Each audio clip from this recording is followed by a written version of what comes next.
Toppers Bangla থেকে তোমাদের স্বাগত। তো আমি সৌম্য স্যার। তো আজকে যেটা তোমাদের আলোচনা করা হচ্ছে সেটা ক্লাস 12 এ বেস অনুযায়ী কিছু চ্যাপ্টার, ইম্পর্টেন্ট চ্যাপ্টার, সেই সম্পর্কে আমরা ডিসকাস করব। যদি চ্যানেলের ভিডিওটি অবশ্যই ভালো লাগে তোমাদের, তো সাবস্ক্রাইব করবে এবং শেয়ার করবে। ঠিক আছে, চলো দেখি তাহলে আজকের পড়াটা আমরা।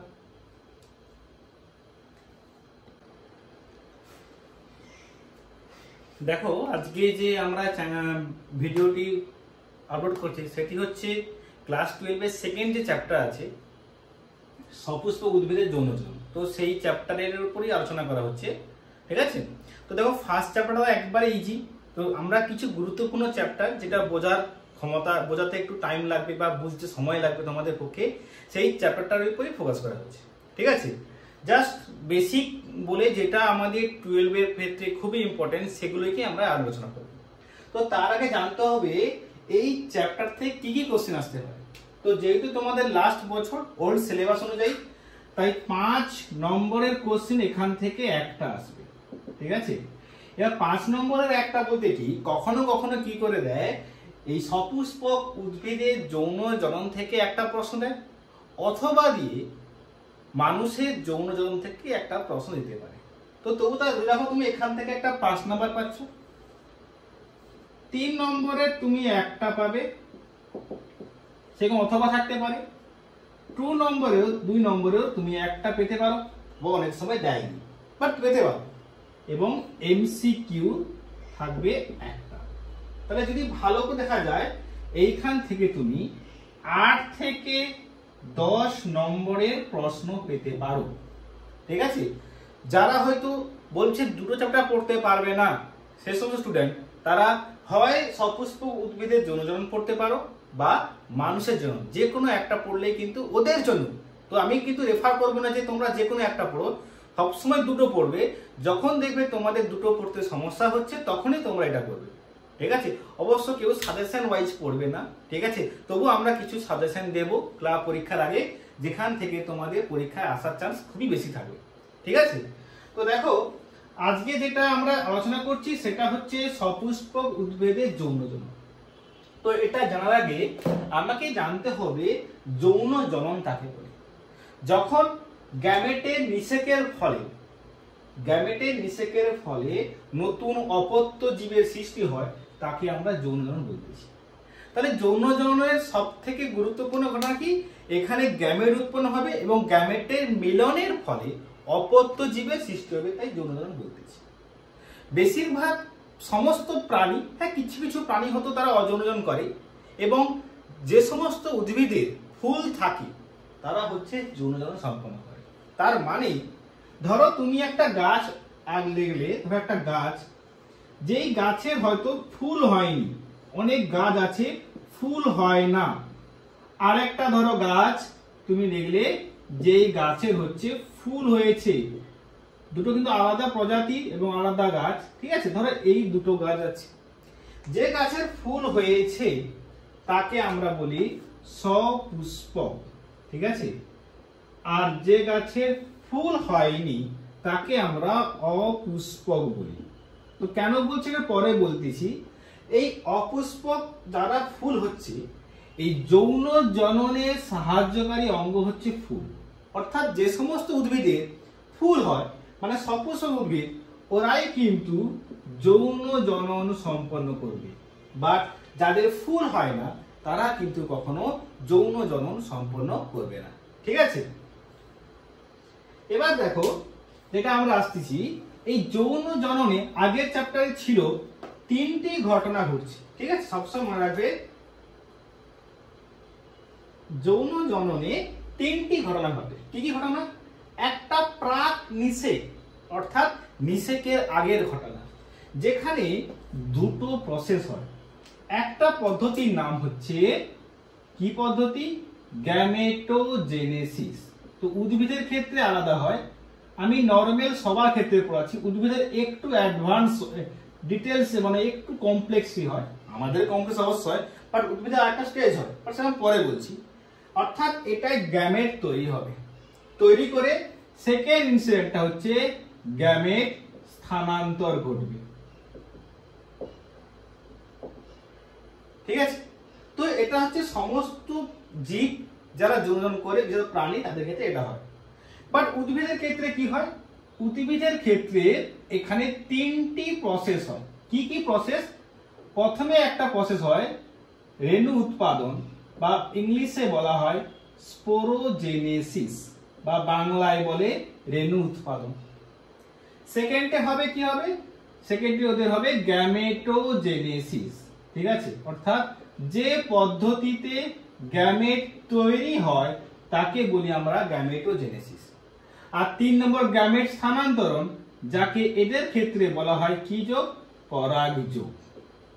ঠিক আছে, তাহলে স্পোরোজেনেসিসে কি ঘটনা ঘটে?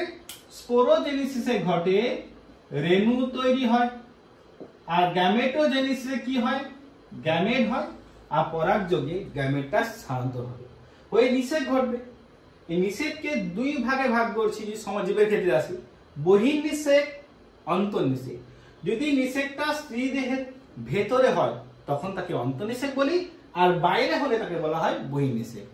আর নিষেক পরবর্তী ঘটনা, অর্থাৎ নিষেকের ফলে যেটা তৈরি হয়, মনে রাখবে গ্যামেট সবসময় কিন্তু হ্যাপ্লয়েড হবে। একটা ডিপ্লয়েড জীবের সৃষ্টি হয় দশা, যার নাম হচ্ছে জাইগোট। জাইগোট যে হয় সে সবসময় ডিপ্লয়েড হবে এবং অবশ্যই এককোষী হতে হবে। এর পরের ঘটনা হচ্ছে নিষেক পরবর্তী ঘটনা। যেহেতু আমরা উদ্ভিদ পড়াচ্ছি তাই উদ্ভিদের উপরই ফোকাস করছি। এখানে কি ঘটছে? এখানে প্রথম ইনসিন হচ্ছে জাইগোটটা, মন দিয়ে শুনবি, যেটা আমরা পরে ডিসকাস করব, সেটা কিসে রূপান্তর হয়? ভ্রূণে রূপান্তর হয়। আর যেটা আরেকটা হয় PEN, মানে প্রাইমারি এন্ডোস্পার্ম নিউক্লিয়াস, যেটা পরে শস্যতে রূপান্তর হয়। আরো ঘটনা ঘটছে, ডিম্বাশয়টা ফলে, ডিম্বকটা বীজে। যখন আমরা ডিসকাস করব তখনই বলবো। এখন শুধু এই তিনটি ঘটনা ক্ষেত্রে আসি। আচ্ছা, তো এবার একটু মন দিয়ে শোনো। ধরো তুমি একটা, তোমার বাড়ির পাশে আম গাছ আছে, তোমার যে কোনো আম গাছ বা জাম গাছ, ধরো একটা আম গাছ আছে।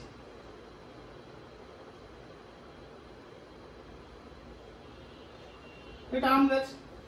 তো সবসময় মনে রাখবে উদ্ভিদের দুটি দশা হয়, একটা রেণুধর দশা আর একটা লিঙ্গধর দশা, হ্যাঁ কিনা? আমাদের উদ্ভিদ বর্গ কে কে আসতে পারে? উদ্ভিদের আছে কে কে? মস বর্গ, ফান বর্গ, তারপর বলো শৈবালও হবে, বলা হয়নি, শৈবাল বর্গ আছে, মস আছে, ফান আছে, ব্যক্ত বীজি হয় আর গুপ্ত বীজি হয়। তো এদের মধ্যে শৈবালের ক্ষেত্রে কিন্তু কোনো দশা তো হয় না, বাট বাকি সবার হয়। মসদের ক্ষেত্রে প্রধান দশাটা হয় লিঙ্গধর দশা, বাকি তিনজনের ক্ষেত্রে কিন্তু রেণুধর দশা। ঠিক আছে, প্রধান দশা যেটা। এবার আমরা কিন্তু যেটা পড়াচ্ছি সেটা গুপ্ত বীজির পড়তেছি। কেন? ব্যক্ত বীজির ক্ষেত্রে কিন্তু আদর্শ ফুল গঠন হয় না। এই আদর্শ ফুল কি, এটা আমরা ক্লাসে আস্তে আস্তে আলোচনা করব। এবার হচ্ছে গুপ্ত বীজির ক্ষেত্রে আমরা পড়তেছি। তো ধরো গুপ্ত বীজি কেন বলেছি? কারণ ওদের বীজটা ফলের ভেতর লুকানো থাকে, তাই গুপ্ত বীজি। বাট ব্যক্ত বীজের ক্ষেত্রে কি হয়? ওদের ক্ষেত্রে ফল থাকে না, তাই বীজটা ব্যক্ত, নগ্ন প্রকৃতি, তাই ব্যক্ত বীজ বলা হয়েছে। তো তুমি যত গুপ্ত বীজ, আম গাছ, দেখবে আমের ভেতরে আঁটি থাকে, আঁটি কিন্তু বীজ নয়, আঁটির ভেতরে বীজ আছে, তাই বীজটা লুকানো আছে, তাই ওটা হচ্ছে গুপ্ত বীজ। যত গাছ আছে সমস্ত গাছ কিন্তু কি হয়? গুপ্ত বীজি, মানে সরি, যত গুপ্ত বীজি গাছ দেখছো তোমরা, ধরো তোমার বাড়ির পাশে নারকেল গাছ, সুপারি গাছ, বা ধরো যে কোনো এনি কাইন্ড অফ প্ল্যান্ট, তোমার যে কোনো গাছ দেখছো, সে গাছ হচ্ছে কি গাছ?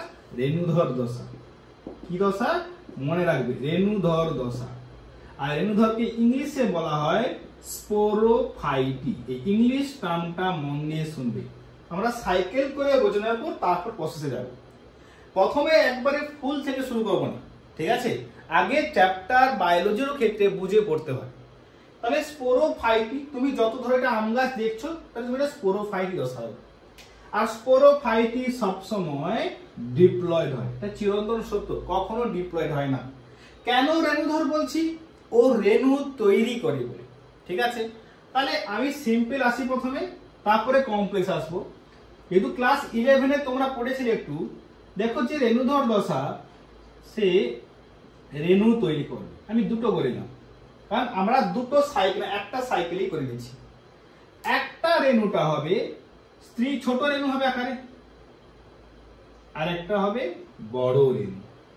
যেটা ছোট রেণু হচ্ছে সেটাকে আমরা বলি পুং রেণু, বা ইংলিশে বলা হয় মাইক্রোস্পোর, ঠিক আছে, বা ওর আরেকটা নাম হয় পরাগ রেণু। আমি এতগুলো নাম দিলাম, ঠিক আছে।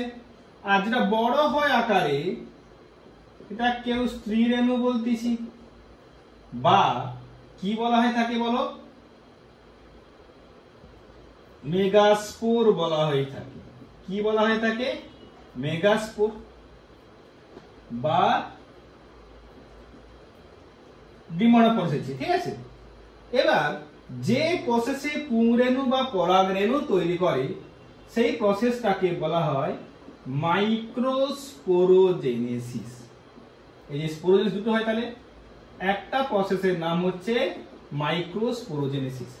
আর স্ত্রী রেণু তৈরি হয় তখন তাকে আমরা বলছি মেগাস্পোরোজেনেসিস, ঠিক আছে। তাহলে প্রথম ইনসিডেন্ট কি হয়, রেণুধর দশা যে সে কি করবে, দুটো প্রসেস করে, একটা করে মাইক্রোস্পোরোজেনেসিস আর একটা করে মেগাস্পোর, এটা একসঙ্গে করে, তাহলে এক আর এক এ দিলাম।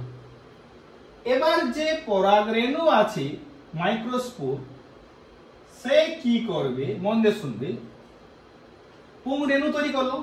তো পুং, আমি প্রবলেম উল্টে মুছে দিলাম, ধরো যে পুং রেণু সে বৃদ্ধি পেয়ে, তাহলে পুং রেণু হ্যাপ্লয়েড আর স্ত্রী রেণু হ্যাপ্লয়েড, তাই ডিপ্লয়েড থেকে হ্যাপ্লয়েড হচ্ছে। তাহলে এরা সব সময় কি কোষ বিভাজন করতেছে, মিওসিস কোষ বিভাজন তৈরি করছে। ওকে, এবার যে পুং রেণু আছে সে পরে বৃদ্ধি পেয়ে তৈরি করলো কি, পরাগ রেণু তৈরি করলো। আর পরাগ রেণুটাকে বলা হয় পুং লিঙ্গধর। অর্থাৎ গাছের দুটো দশা হয়, একটা রেণুধর যাকে এ নিলাম, আর একটা লিঙ্গধর। তাহলে পুং লিঙ্গধর কোনটা, সেটা হচ্ছে পরাগ রেণু, আর এটা সবসময় কি প্রকৃতির হবে, হ্যাপ্লয়েড, ঠিক আছে। আর এই পুং লিঙ্গধরকে ইংলিশে বলা হয় গ্যামেটোফাইটি। কেন? ও গ্যামেট তৈরি করে।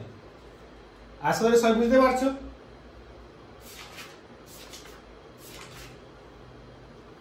এবার যে স্ত্রী রেণু আছে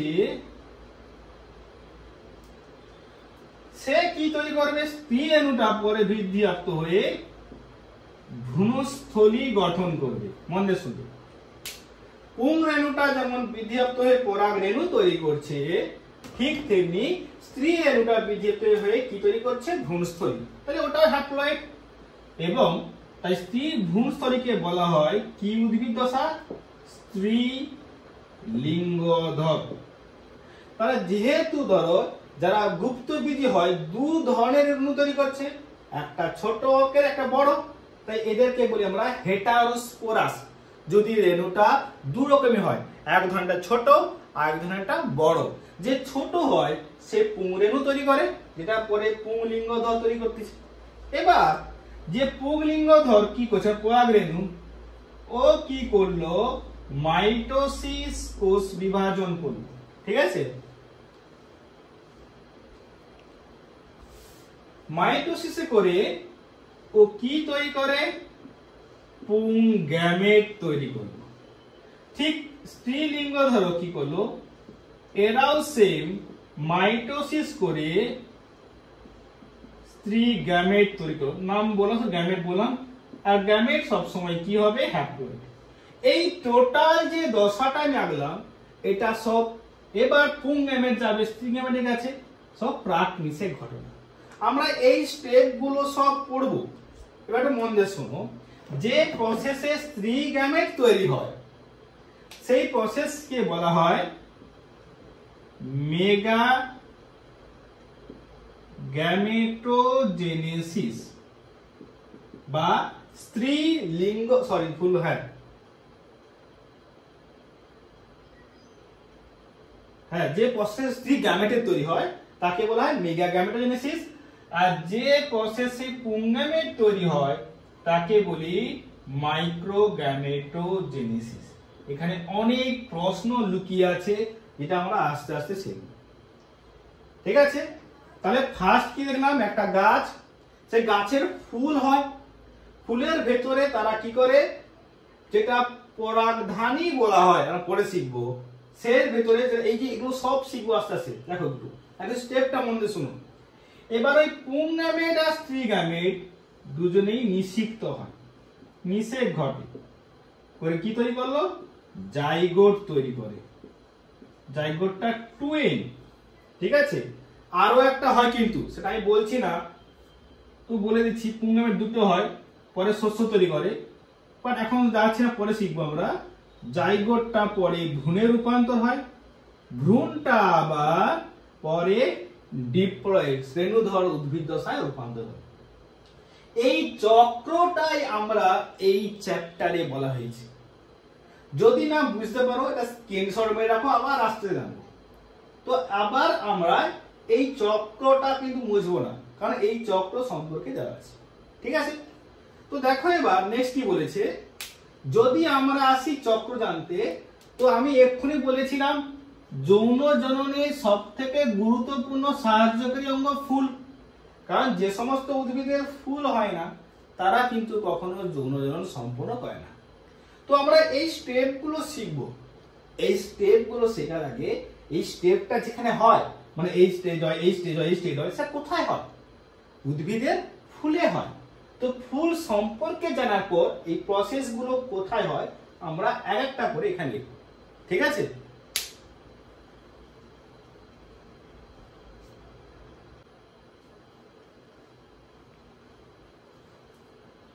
দেখো এবার এই জায়গাটায় আসো।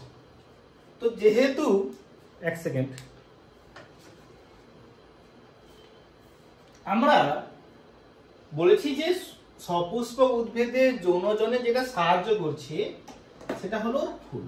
ঠিক আছে, তো ফুলের আমরা জিনিস আনবো। কি কি জিনিস? ফুলটা হচ্ছে কি, অনেক রকম ফুল হয়, তোমরা পড়েছো একলিঙ্গ ফুল, উভলিঙ্গ ফুল, যেটা আমরা আস্তে আস্তে শিখবো, এখন নয়, আজকে নয়, আমরা নেক্সট বেড়ে শিখবো। ঠিক আছে, তো এর মধ্যে সুষম ফুল, বিষম ফুল, এগুলো আমার জানা দরকার নেই, 11-এ ছিল। ঠিক আছে, একপার্শ্বীয়, দ্বিপার্শ্বীয়, বহু এভাবে, এক প্রতিসম, বহু প্রতিসম, অপ্রতিসম, অনেক রকম হয়। তো এগুলো আমাদের চ্যাপ্টারে লাগবে না, আছে হয়তো, বাস ওগুলো ধরে যদি আমি এখন আলোচনা করি আরো অনেক টাইম লেগে যাবে। নেক্সট দেখো বলেছে ফুল। ফুলের যে প্রথমটা পুষ্পবৃন্ত, সেই জিনিসটা কি? ধরো তোমরা একটা দেখবে, ধরো এটা একটা গাছ, ধরো যে কোনো একটা গাছ, তোমাদের প্রিয় গাছ অনেকের ক্ষেত্রে, বেশিরভাগ গোলাপ, এখন সবার ক্ষেত্রে গোলাপ, বাট আরো অনেক ফুল। তো ধরো ফুলের এটা হচ্ছে, এটা একটা জিনিস, ডাল বেরালো, এখানে পাতা আছে, ধরো এখানে একটা কোনো ফুল হলো, এটা একটা ধরো ফুল হয়েছে। ঠিক আছে, প্রশ্ন হচ্ছে কি, ফুল যেটার উপর থাকে, এই যে স্ট্রাকচারটাকে, এটাকে আমরা বলি পুষ্পবৃন্ত, বা ইংলিশে বলা হয়ে থাকে পেডিসেল। ওকে, এবার এই পুষ্পবৃন্ত কিন্তু দুই প্রকার হয়। ঠিক আছে, একজনের থাকে আরেকজনের থাকে না। তাহলে এটাকে আমরা দুই ভাগে ভাগ করি, একটা সবৃন্ত আর একটা অবৃন্ত। এটা মুচ্ছে এখানে আমরা অনেক এমসিকিউর জন্য আমরা এখানে পাবো। যদি তার পুষ্পবৃন্ত থাকে, জবা ফুল, গোলাপ ফুল, ওরা হবে কি সবৃন্ত। বাট রজনীগন্ধার ক্ষেত্রে কিন্তু পুষ্পবৃন্ত থাকে না, ওদেরকে আমরা বলি অবৃন্ত। তো এটা হবে কি গন্ধা? রজনীগন্ধা। ঠিক আছে, তাহলে আমাদের পুষ্পবৃন্তটা হয়ে গেল। পুষ্পাক্ষ জিনিসটা কি? এই পুষ্পাক্ষ থেকে পুষ্প আসে না। তো পুষ্পাক্ষ বলতে মন দিয়ে শোনো, এইখানে দেখো একটা পুষ্পবৃন্ত এখানে ছিল, এটা পুষ্পবৃন্ত, তার উপরে যে মোটা মতো অংশটা আছে না, এটাকে আমরা বলি পুষ্পাক্ষ, যার উপরে ফুল সাজানো থাকে। ফুল সমস্ত পার্ট, তার যে বিভিন্ন পার্ট হয় আমরা পরে শিখবো, যেগুলো সাজানো থাকে তাকে বলা হয় পুষ্পাক্ষ। ঠিক আছে, এবার পুষ্পস্তবকে আসে। এই পুষ্পস্তবক দুটো হয়, একটা সাহায্যকারী স্তবক, অর্থাৎ যেটা কিন্তু জননের সাহায্য, জননে ইনভলভ হয় না, বাট জননে কিন্তু কিছু না কোনো উপায়ে সাহায্য করে। আর একটা জননে যারা প্যাসিভলি নয়, অ্যাক্টিভলি হেল্প করছে, সেটা জনন স্তবক। তো সাহায্যকারী স্তবকের মধ্যে এর মধ্যে দেখো এই জিনিসটা আছে, এটাকে বলা হয় বৃতি। ওকে, অর্থাৎ যদি আমরা ফুলের, তোমরা কিছু জিনিস তোকে স্ক্রিন রেকর্ড করে নিতে পারো, সরি স্ক্রিনশট মারতে পারো। বৃতি জিনিসটা কি? ধরো একটা আমি ফুল আঁকলাম, এই একটা ফুল দেখতে পাচ্ছ, তো এটা হচ্ছে ফুলের বৃতি। উল্টানো ঘণ্টাকৃতি বলা হয়, যেটা সবসময় সবুজ বর্ণের হয়। এর মনে রাখো, আমি বৃতির এই পার্টকে কাটতে পারি, এটাকেও কাটতে পারি। তাহলে বৃতির এই প্রতিটা অংশকে বলা হয় বৃত্তাংশ, বা ইংলিশে বলা হয় সেপাল। তাহলে সেপাল মিলিত হয়ে বৃতি তৈরি করতেছে। এর মনে রাখো, আমি দুটো বৃতি আঁকলাম, ধর একটা ফুল, এই একটা বৃতি আঁকলাম, মন দিয়ে শুনো। দেখো আমরা দুটো বৃত্তি আঁকলাম, দেখো এই বৃত্তির কিন্তু বৃত্তাংশগুলো দেখো সবাই কি যোগ আছে, কিন্তু এখানে দেখো সবাই আলাদা আছে, হ্যাঁ কিনা?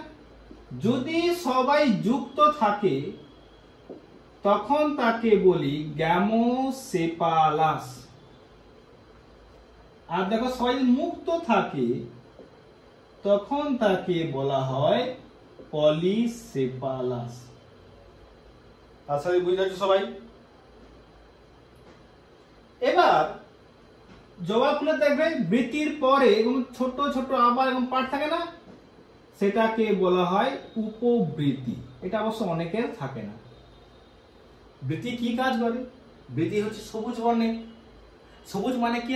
ক্লোরোফিল থাকে, আর ক্লোরোফিল কি করে? সূর্যালোকের সাহায্যে সালোক সংশ্লেষ করতে সাহায্য করে। অবশ্য কুড়ি অবস্থা কি করে? ফুলকে প্রোটেকশন দিতে সাহায্য করে। তাহলে আমাদের বৃতি হয়ে গেল। ঠিক আছে, এবার দলমণ্ডল, এই যে গ্রিন ব্লু কালার গেছি না, ওটাও দলমণ্ডল বলা হয়। তো দেখো আমরা দলমণ্ডল দুটোকে আলাদা করে করছি। আবার ধরো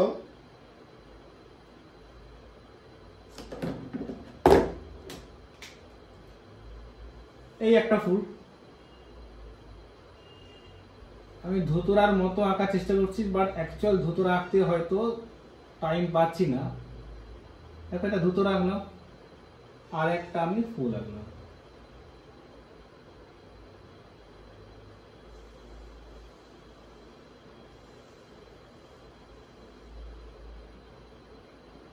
ঠিক আছে, দুটো ফুল আঁকলাম। প্রশ্ন হচ্ছে, এবার দেখো বৃতির পরে যে সাহায্যকারী স্তবক, অর্থাৎ এই পার্টটা যেটা আমি পরে বড় করে গেছি, এটা হলো দলমণ্ডল। ঠিক আছে, এই দলমণ্ডল দেখো তার প্রতিটা পাপড়িকে বলা হয় পেটাল। আগেরটা ছিল সেপাল, এটা হচ্ছে পেটাল বা দলাংশ। তো দলাংশ পড়বে না, পরীক্ষায় পেটালই দেয় বা সেপাল দেয়। এবার এই যখন পেটাল গুলো দেখো সমস্ত এর পাপড়ি, এখানে একটা পেটাল, এখানে একটা পেটাল, এখানে পেটাল, তাদের যোগ আছে। দেখো হয়তো উপরে গিয়ে মুক্ত হয়েছে, মানে সব যোগ আছে না? যখন সবাই একদম যুক্ত থাকে তখন তাকে বলি গ্যামোপেটালাস। আর এখানে দেখো দেখো প্রত্যেকটা আলাদা আছে, তাই একে বলা হয় পলিপেটালাস। ঠিক আছে, দলমণ্ডল রঙিন হয়, অবশ্য সাদাও হয় কোনো কোনো ফুলে। তো রঙিন হওয়ার কাজ কি? আমরা বিয়ে বাড়িতে কখনো তো সাদা ড্রেস পরে যাবো না, কালারফুল ড্রেস পরে যাবো। কেন? অ্যাট্রাকশনের জন্য। অর্থাৎ এ কি করে? আকর্ষণ করে। কাকে আকর্ষণ করে? মানুষকেও আকর্ষণ করছে। আমরা গোলাপ ফুল দিতে যাই, কখনো কি আমরা কাউকে প্রচুর ফুল দিতে যাই কাউকে? না, এরা আকর্ষণ করে পরাগ যোগের জন্য। মানুষকে টোটালি নয়, মানুষ তো তাকে আকর্ষণ করে নিয়ে নিচ্ছে, বিভিন্ন পতঙ্গ বিভিন্ন প্রাণীদেরকে আকর্ষণ করছে পরাগ যোগের জন্য। ঠিক আছে, তো যেটার জন্য যারা এবার আমরা পড়ছি যেটা, সেটা হচ্ছে জনন স্তবক। এগুলো তো ছিল সব সাহায্যকারী স্তবক। জনন স্তবকের অনেক ভাগ হয়, সেটা আমার পরবর্তী ভিডিওতে বলবো। আজকে এই ভিডিওর সাইকেলটাই চক্র যেটা এঁকেছি, এটা বোঝার জন্য আজকে এই পোর্শনটা বোঝাচ্ছি। তারপর থেকে এই চক্রে যা যা প্রসেস সেটা আমরা শিখব। তো এই যে পোর্শনটা দেখতে পাচ্ছ, এটা হচ্ছে পুংস্তবক। ওকে, এটাকে বলি পুংস্তবক বা পুংকেশর চক্র। তার দুটি পার্ট আছে। দেখো এই মাথায় যে পার্ট আছে না, থলির মতো স্ট্রাকচার, ওকে বলা হয় পরাগধানী। ওকে, আর এই দণ্ডের মতো স্ট্রাকচার আছে, একে বলি আমরা পুংদণ্ড। এই পরাগধানীর ভেতরে কিন্তু পরাগ রেণু তৈরি হয়। ঠিক আছে, তার মানে মাইক্রোস্পোরোজেনেসিস হয় কোথায়? পরাগধানীতে হয়। ঠিক আছে, তার মানে এই যে পরাগধানীর গঠনটা কিন্তু আজকে আমি বলছি না এই ভিডিওতে, পরবর্তী ভিডিওতে কিন্তু আমরা পরাগধানীর গঠন সম্পর্কে আলোচনা করব। ঠিক এই যে দেখতে পাচ্ছ মাথায় যে অংশটা আছে, একে বলা হয় গর্ভমুণ্ড। ডাটির মতো অংশকে বলা হয় গর্ভদণ্ড, আর ফুলার মতো অংশটাকে বলা হয় গর্ভাশয় বা ডিম্বাশয়। ঠিক আছে, আর এই তিনটি নিয়ে গঠিত স্ত্রীস্তবক। আর মেগাস্পোরোজেনেসিস হয় কার ভেতর? গর্ভাশয়ের ভেতর। ঠিক আছে, এবার দেখো নেক্সট কি বলছে। প্রশ্নটা হচ্ছে এবার এই গর্ভাশয়ের ভেতরে আরো অনেক জিনিস হয়, যেটা আমরা পরবর্তী ভিডিওতে আলোচনা করব। আশা করি তোমরা বুঝতে পারছো। আমি আরেকবার বেসিক করছি, যত আমরা গাছ দেখছি সমস্ত গাছ রেণুধর গাছ হয়। সেই রেণুধরটা কি করে? সেই তার পরাগধানীর ভেতর সে মাইক্রোস্পোরোজেনেসিস একটা পদ্ধতি করে, যে প্রসেসটা আমরা আলোচনা করব। সেখানে সে কি কোষ বিভাজন করে? মিওসিস করে পরাগ রেণু তৈরি করে, যেটা ঠিক আছে। এবং মেগাস্পোরটা স্ত্রী রেণুর ভেতরে হয়, তৈরি করে মেগাস্পোরোজেনেসিস পদ্ধতিতে। পরে স্ত্রী রেণুটা ভ্রূণস্থলীতে রূপান্তর হয়, যাকে স্ত্রীলিঙ্গধর বলা হয়। আর পরাগ রেণুটা পুং রেণুটা পরে পরাগ রেণু বা পুংলিঙ্গধর রূপান্তর হয়, যার ভেতর তারা অর্থাৎ পরাগ রেণুর ভেতরে কি প্রসেস হয়? মাইক্রোগেমেটোজেনেসিস। আর ভ্রূণস্থলীর ভেতরে কি হয়? মেগাগ্যামেটোজেনেসিস। যে পুংগেমেট করে নিষিক্ত হয়। বাট এখানে কিন্তু একটা নিষেক থেমে যায়নি, এখানে দুবার নিষেক হয়। আমি এক্ষুনি বলে ফেলে তোমরা বুঝতে পারবে না, তাই ওটা আমরা পরবর্তী ভিডিওতে আলোচনা করব। আশা করি তোমরা বুঝতে পেরেছো। এটা কিন্তু ইনকমপ্লিট একটা চ্যাপ্টার। আজকে জাস্ট আমরা এই চ্যাপ্টারের শুরু কি শিখলাম? আমরা ইন্ট্রোডাকশন শিখলাম। পরবর্তীতে কিন্তু আমরা এই প্রসেসগুলো মাইক্রোস্পোরোজেনেসিস, মেগাস্পোরোজেনেসিস, তার আগে পুংস্তবক যে করেছিলাম তার গঠন আছে, ভালো করে জানবো আমরা। স্ত্রীর গঠনটা পড়বো আমরা, এবং এই প্রসেসগুলো শেখার পরেই আমরা আসবো। ঠিক আছে, আশা করি যদি ভালো লাগে তো অবশ্যই ভিডিওর চ্যানেলটাকে সাবস্ক্রাইব এবং লাইক করবে এবং বন্ধুদের মধ্যে শেয়ার করবে। বাই।